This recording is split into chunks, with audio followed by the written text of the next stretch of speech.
válgalo bien, en un sentido también con una alta dosis de los barcos.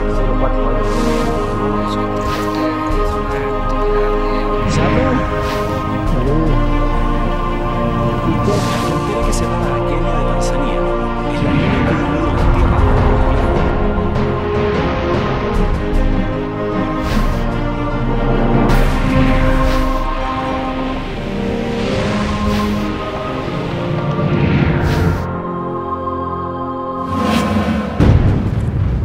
El camino es la meta es el camino. La idea es hermosa. Más que pensar en una cumbre determinada, se trata de realzar la belleza del camino recorrido.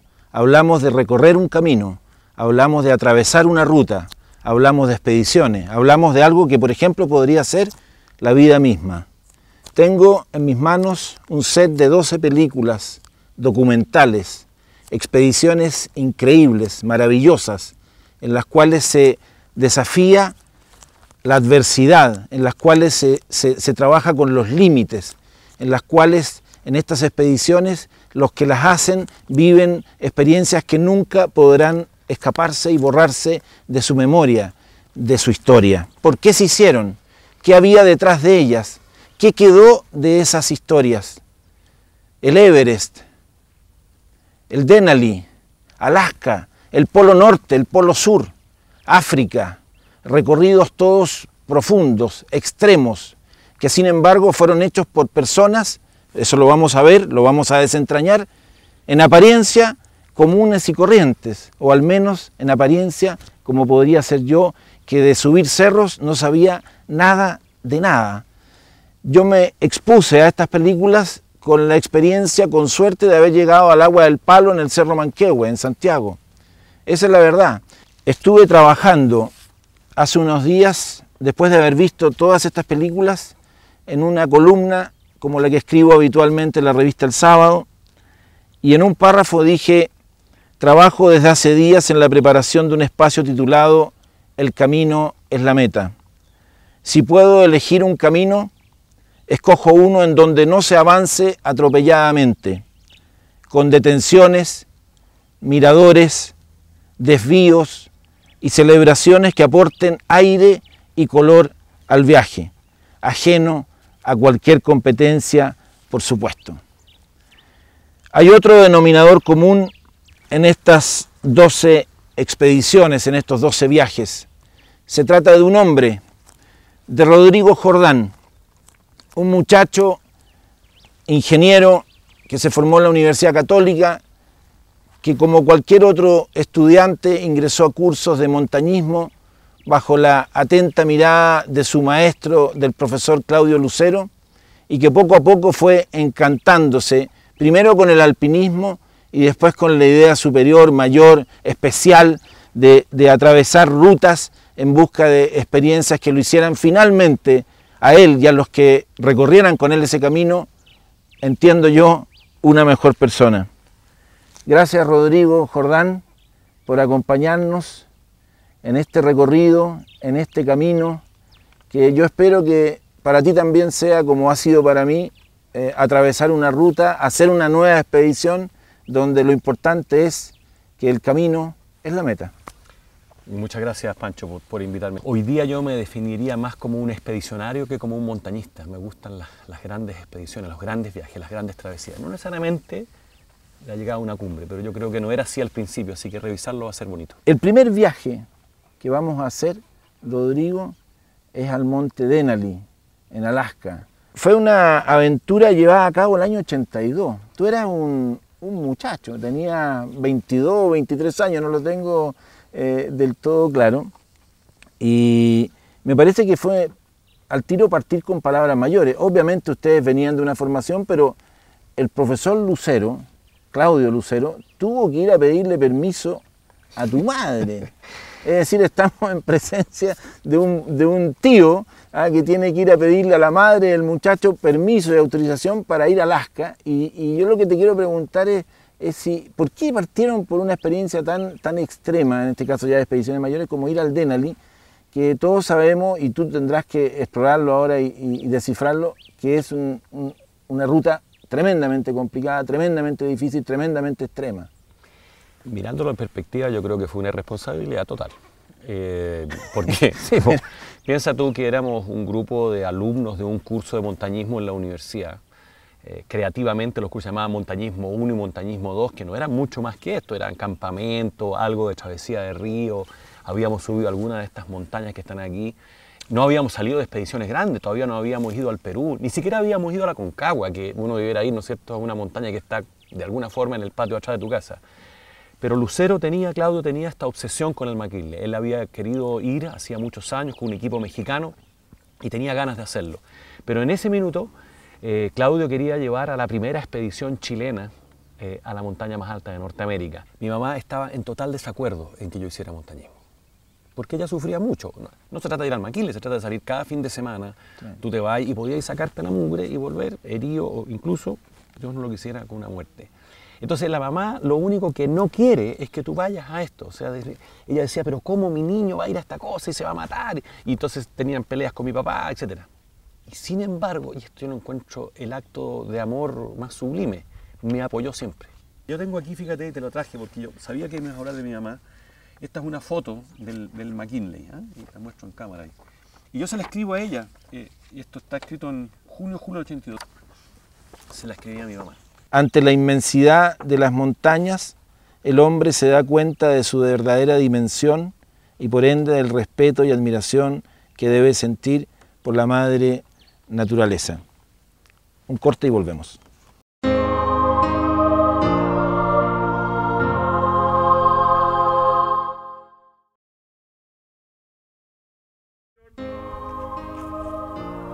Tengo en mis manos una cámara Super 8. Con esta cámara, Rodrigo Jordán registró en el Denali. ¿Tendrían sentido para ti estas expediciones, o el mismo sentido, profundo, vital, marcador, si no las hubieras registrado audiovisualmente? Para mí ir a Alaska, subir una montaña, no sé, era como Scott cuando fue a la Antártica o cuando Edmund Hillary iba al Everest, era una gran expedición. Y yo tenía que registrar esto para mi recuerdo. Yo no sabía, no tenía ninguna concepción de una carrera futura dedicada a las expediciones. Yo venía recién saliendo de la universidad. Tenía que ver como con tu archivo personal. Claro, yo esto lo voy a registrar, no tengo que traer fotos, mostrarle a mis amigos, mostrarle a mi... ¿Nunca te imaginaste no mostrarle a tus amigos y solo vivirlo? No, pero nadie empezó nunca a partir de esto a hacer ningún material, ninguna publicación, ni recorrer el camino que hicimos después haciendo los documentales. Era simplemente el hecho de registrarla. Era muy difícil relatar estas expediciones solo con fotografía. Tu abuela materna te regaló este libro cuando tú tenías como 7 años, 6 años. Claro, eso fue para mi primera comunión. La tierra y sus recursos. Un libro que yo creo que formó parte de las bibliotecas de varios de nosotros, sí, claro, de esa generación. Claro. Era como el libro que te conectaba como con el planeta y sus circunstancias, ¿no es cierto? Te explicaba cómo es este mundo, cuáles son las montañas. Y resulta que tú te cruzaste en este rutero con una foto, en la página 82, ¿no es cierto?, la figura 125. Voy a tratar de que sin que se me desarme completamente el libro, podamos ver esta imagen. Eso es probablemente la imagen más emblemática del montañismo, de las grandes expediciones. Es Tenzing Norgay en la cumbre del Everest cuando se hizo la primera ascensión. La foto la tomó Sir Edmund Hillary el 15 de mayo del año 53. Esta foto a mí me producía una emoción. No quiero en ningún momento decir que aquí me di cuenta que iba a ser montañista. Que yo iba a ser el continuador. Pero era impresionante. Yo cada vez porque este libro lo revisé muchas veces, cada vez volvía aquí y me quedaba pegado. Me quedaba pegado con esta foto y volví a leer 8.842 metros de altitud. Algo había en esta foto que a mí me causaba profunda emoción. Tú dices, algo había en esta imagen que me provocaba emoción. Ya tenéis más de 50 años, es decir, hay vivido lo suficiente, has hecho una cantidad importante y significativa de expediciones. ¿Tienes alguna luz de qué es lo que es ese algo que pudo ocurrir cuando eras un niño y veías esta imagen? La aventura, la verdadera aventura. Salir a un mundo desconocido, a un mundo que te va a exigir. Aventura que en el caso del Denali era, es decir, cumplía con todos los requisitos. Con todo. A ver, especifiquemos por qué era extrema y era un salto cuantitativo marcador, digamos, definitivo. Primero es porque es una montaña que tiene condiciones climáticas muy extremas. El Denali está en el círculo polar ártico, muy cerca del Polo Norte. Entonces tiene condiciones de bajísimas temperaturas, cualquier cantidad de presentaciones, puro hielo, donde hay peligros de grietas, travesías en glaciares, etc. Pero además, su cumbre está a 6.123 metros de altitud. Pero el campamento base está muy bajo, entonces exacto, son un desnivel de 4.000 metros. Más que el Everest. Más que el Everest. Dicen que es la montaña más alta del mundo, en el exacto, sentido del nivel que tú tienes que subir. Y de hecho, Claudio nos decía, miren, esta montaña es seria, chiquillos. Esta es la única montaña fuera del Himalaya que es como ir al Himalaya.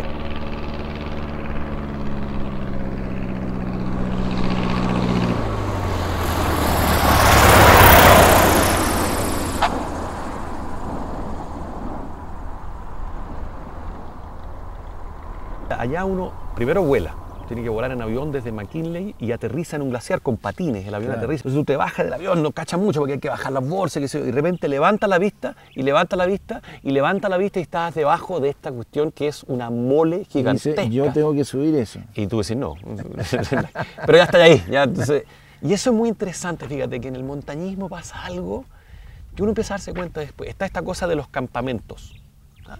Uno no sube estas montañas de un viaje, va a montar y tiene que ir preparando la montaña. Y pone un campamento base y después claro, va a montar un campamento 1 y un campamento 2 y un campamento 3 y finalmente un campamento 4. Y eso te ayuda mucho, porque dicen, olvídate de la cumbre que está claro, a años luz y concentrémonos exacto, en el campamento 1. Los piojos se matan de a uno. De a uno. Ahora, en esta expedición al Denali, ustedes tuvieron una preparación bien especial y hubo, por ejemplo, discusión con Lucero desde el punto de vista tecnológico. ¿Qué zapatos ocupar? ¿Qué vestuario claro, llevar? ¿No es cierto? Justo en esa época, estamos hablando del 82, entre la década del 70 y la década del 80 en el montañismo mundial, cambia la tecnología claro, violentamente, en todo orden de cosas. Surgen las telas como el Gore-Tex, surgen los zapatos plásticos, surgen los piolés metálicos. Ahora, Lucero no comulgaba con eso. Nada, Lucero tenía, el año 82, él ya tenía 20 años de montaña, entonces tenía toda una estructura de indumentaria, zapatos de cuero que cada uno pesaba. Que pesaban como 2 kilos y como medio. Como las pelotas antiguas de fútbol. Los piolés eran unos verdaderos bastones largos de madera que se ocupaban en los Alpes, que eran unas cosas como grandes, así, no estos piolés técnicos. Este ya está pasado de moda y sin embargo en ese minuto era lo más moderno que este fue mi primer piolé. ¿Y por qué? Las cocinillas. Todo. ¿Y cómo convenciste a Lucero? Fíjate que en ese minuto aparecieron los zapatos plásticos, todavía me acuerdo, marca Koflag. Y nosotros teníamos unos zapatos que se llamaban Galivier, de cuero. Tenemos que llevar plásticos, son más livianos, son mucho más abrigados. Estábamos asustados con las bajas temperaturas y qué sé yo qué. Y no sé cómo pasó, pero la cosa es que hicimos Claudio Lucero era el jefe de la expedición, pero yo era como el productor general. Sí. Entonces yo estaba a cargo de conseguirme las plata y conseguirme las cosas, hacer la producción. Y un día nos juntamos y decimos, Lucero, vamos a llevar los zapatos plásticos y aquí están. Y Lucero se enojó y dijo, no, ¿cómo se le ocurre? Esta cuestión no sirve, hay que llevar los zapatos de cuero y qué sé yo qué. Pero ya lo habíamos hecho. Ahí están, o sea, ahí no vamos a pelear más y nos fuimos. Ahí están los zapatos plásticos, si vos querís, es cuento. Y él cuenta, bueno, algún día va a venir, yo supongo que lo vamos a invitar. Sí, no, va a estar, por supuesto. Y le preguntaron que, dice que se fue para la casa y miraba los zapatos plásticos y decía, no es malo. Voy a probar, bueno. Y en realidad es más liviano. Y ahí tenéis una cosa increíble, es un hombre de convicciones tan profundas de lo que él llama el montañismo romántico. El montañismo él es un exponente, pero clásico. El montañismo es una cosa de compañerismo, de trabajo en equipo. Hay una frase de él que la encuentro preciosa, dice, ir a la montaña es una fiesta. Claro. Y a la fiesta se va con amigos. Exacto. Que él lo dice a propósito de explicar por qué yo elijo a este grupo de muchachos que son mis amigos y en quienes confío ciegamente. Pero es que eso es lo interesante, cuando tú tienes como eso, un código de valores, de cómo tú miras la vida, la tecnología es accesoria. No te cuesta cambiarte de cuero a plástico cuando lo que tú conservas es ese núcleo central de cómo tú, con qué código valórico, con qué forma miras la vida. Entonces no dependes de los accesorios. La tecnología es accesoria. ¿Cuáles fueron las dificultades concretas con que se fueron encontrando allí en el camino, en Alaska? Y cuando vieron el monte dijeron, vaya, pero ahí tuvieron que sortear muchas dificultades. A ver, es una gran travesía por un glaciar plano que tiene mucha grieta. Entonces hay que ir con mucho cuidado, que ir encordado porque te puedes ir en las grietas. Entonces ahí ya tenéis un primer peligro.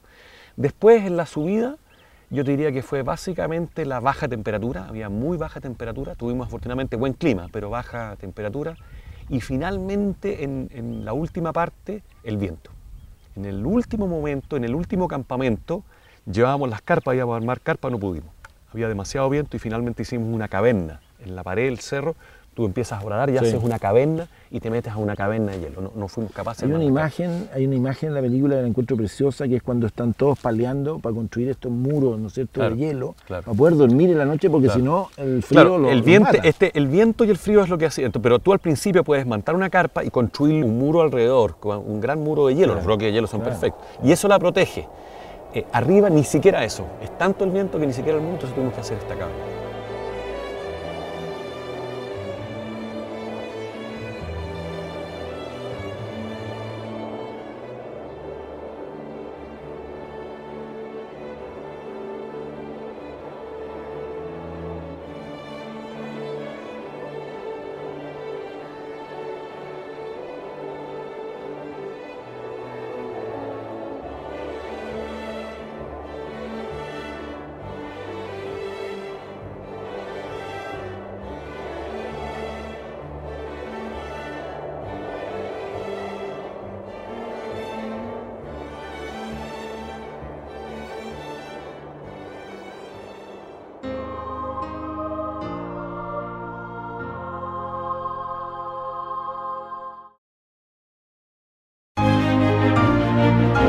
Hay una frase de Claudio Lucero, Rodrigo, que es muy buena, ¿eh? Habla de las 3B, así como el bueno, bonito y barato, pero en este caso dice a propósito del montañismo severo, ¿ah? De bien alimentado, bien vestido, bien equipado. En el caso del Denali era la clave. Es decir, Que hay algo en eso que es muy bonito del montañismo. Tú cuando sales a una expedición como Alaska, donde el entorno es tan fuerte, tan hostil, diría uno, en términos del clima, el frío, que uno vuelve a lo básico. La subsistencia hace que tú vuelvas a lo básico de la vida. Y es en esa relación de la comida, de armar de una carpa, es donde se refleja de verdad este compañerismo. Uno tenía que salir y a balear, y quedaba empapado y helado. Y entraba y tu compañero te tenía, aquí está su tacita de té, te había adentro él calentito, te la tenía lista. Que son cosas muy sencillas, pero que te reflejan en que te tienes el té listo, en que yo apaleo para mantener esta carpa, esa relación de que Lucero tanto insiste del compañerismo. el mayor riesgo en el Denali fue fundamentalmente el frío extremo y las grietas, ¿o no? En lo que ella ya pensando en llegar a la por cumbre. eso no, en la cumbre ya, el ataque a la cumbre fue el frío y el mal tiempo. Ahí tuvimos bastante fortuna. En el campamento 4, un compañero nuestro se llama Jorge Landarreche, decide que no va a ir a la cumbre. Se siente mal, no se puede aclimatar bien y qué sé yo qué. Y él se queda en ese campamento y tiene comunicación por radio con el campamento base del avión, allá, a 30 kilómetros de distancia, donde había una mujer, se llama Francis, que tenía por radio un informe del clima. Y el día que vamos a la cumbre de esta caverna que te digo yo, salimos de la caverna, empezamos a avanzar, damos la vuelta a un gran como espolón de hielo y de roca y salimos arriba y hay un viento que no te explico y aquí sonamos. Y Claudio Lucero dice no vamos a poder seguir, porque lo que ocurre es que hay 20 o 25 grados bajo cero, pero con el viento tienes esto que se llama la sensación térmica, que la sensación sobre el cuerpo no es de 25, es de 40 grados bajo cero. Aparte de la sensación física extrema en ese caso, ¿hay miedo, por ejemplo, en un momento como ese? No. ¿No? Cuando damos vuelta a este espolón viene todo el viento y Claudio Lucero dice no tenemos ninguna posibilidad, tenemos que volver. Vamos a tener que intentar mañana o algo así. Claro. Y tú no querís porque tenés que quedarte 8 días sin comida, qué sé yo. Y ya no me acuerdo quién, dice, pero llamemos a Jorge por radio. Claro. Y nos agazapamos, los 6 que éramos ahí todos agazapados debajo de una piedra, y llamamos por radio a Jorge. Y Jorge nos dice, chiquillo, el viento va a parar a las 11 de la mañana, así que tienen que aguantar. Y nos quedamos ahí, aguantados todos ahí. Y efectivamente, ¿por qué? Porque él tuvo el contacto con la Francis y la Francis le había llegado quién sabe dónde, que el viento a esa altitud iba a parar. Y paró. Y ese es el factor suerte que tú llamas, es decir, destino, azar. Que te ayuda. Y ahí seguimos ya con, no te quiero decir que paró el viento, igual había viento, pero igual vamos con las parcas de plumas puestas hasta aquí, tapados enteros, pero por lo menos podía avanzar. ¿Y cómo fue atacar la cumbre? Y ahí viene eso, porque tú subes y llegas a una cosa que es como plana, entonces tú decís voy a llegar y llegas a no, y todavía queda subir otra arista más y todo un filo y la cumbre está allá. Y tú decís estoy listo, y no, ahí yo no sé, ahí ya de tripas corazón no. Entonces ya un paso delante del otro, hasta que lleguemos, no hay forma. Y subimos esta arista, llegamos al filo, el filo, eso es lo más grave, eso es lo que el Lucero sabía, porque si el viento te pilla en el filo te bota. No te quiero decir lo que era sacar esta cámara de adentro, pero yo la llevaba escondida, déjala, yo la llevaba escondida aquí, adentro de la Parque Pluma. Entonces tenía que sacarla con los mitones, sacar la cámara así y empezar a grabar. Y hay una toma cuando ellos vienen por ese filo hasta la cumbre. Se nos dio todo, en realidad se nos dio todo para llegar a la cumbre. Tuvimos mucha suerte. En la misma cumbre, ¿qué pasa? ¿Qué se vive? Por lo menos tu experiencia, ¿cómo fue? Porque era tu primera gran expedición. Pero en una cumbre como esa no hay espacio para las emociones, de verdad. De verdad, yo no me emocioné en el sentido, no me cayó una lágrima. Y no porque sea un insensible de porquería, sino que porque tú estás en una situación crítica. Por eso, y crítica. El riesgo, además, hay que todavía volver hay que bajar, rápido. entonces, crítica. Entonces yo estaba en la cumbre y de hecho nos empezamos a helar, porque mis 3 compañeros, esos mismos que yo había filmado, yo estaba con Claudio en la cumbre, no llegaban, porque venían muy lentos. Y con Claudio nos metimos al otro lado de la cumbre para protegernos del viento y nos quedamos agachados ahí esperando. Es pura sobrevivencia, no hay espacio para ninguna emoción. Estábamos en la cumbre, pero hay que esperar a que lleguen los otros para la foto. La cumbre pasa a ser un anticlímax total. La gente Y deja de ser hermosa, con todo respeto. deja de ser hermosa, pues no sé, ahí está ahí en una lucha con ella, está ahí en una lucha. Cuando a mí me convencieron, porque en verdad me convencieron de hacer este programa, pensé mucho por qué yo había aceptado. Y pensé también en que esta idea de el camino es la meta, a mí me toca, a mí me representa, a mí me dice algo relevante respecto de mi propia vida, de mi propio camino. En toda esta primera etapa que estamos hablando del Maquín, las primeras montañas, cuando fuimos al Perú, no tenía yo ninguna consideración racional, ¿no? De reflexiva sobre lo del camino. Yo en esa época era llegar a la cumbre, Claro. y lograr el resultado. Tenía 23 años. Y ese era mi objetivo. La primera persona que me hace a mí reflexionar sobre esto del camino es Cristian García Huidobro, varios años después, cuando fuimos al Everest. Hoy día hace 20 años, el año 92. Cristian García Huidobro, incluso yo te diría que no durante la expedición, sino que después, cuando estábamos escribiendo el libro, él dice esto: la cumbre no es más que una excusa para un bello camino. Y eso me caló a mí muy fuerte. Ahí hay 10 años de diferencia. 10 años, desde el McKinley hasta que Cristian hace ese comentario y me llama a mí a reflexionar sobre esto. Empiezo a mirar esos 10 años para atrás, pero durante esos 10 años yo no le di ningún valor al proceso, ni al camino, ni al recorrido. Para mí era todo lo necesario que había que hacer para lograr el resultado. Es importante decir, por lo menos para mí, que estas expediciones no son algo que ocurre aparte de tu vida. Tú me preguntabas, y esto es bien, todo esto tiene todo un sentido, porque esto me lo regaló la que en ese minuto era mi polola y probablemente novia. La Pachi. La Pachi. Entonces, esto lo armé yo, esto es un personal, de los que había, un Walkman, Sony Walkman. No, pero esto era la papa en ese momento. Veo que te sedujo con tecnología de punta, digamos. Claro. Entonces, ojo, porque yo volvía a reencontrarme con esta niña, que yo estaba pololeando, muy enamorado. Bueno, terminó siendo mi esposa, la que me regaló esto.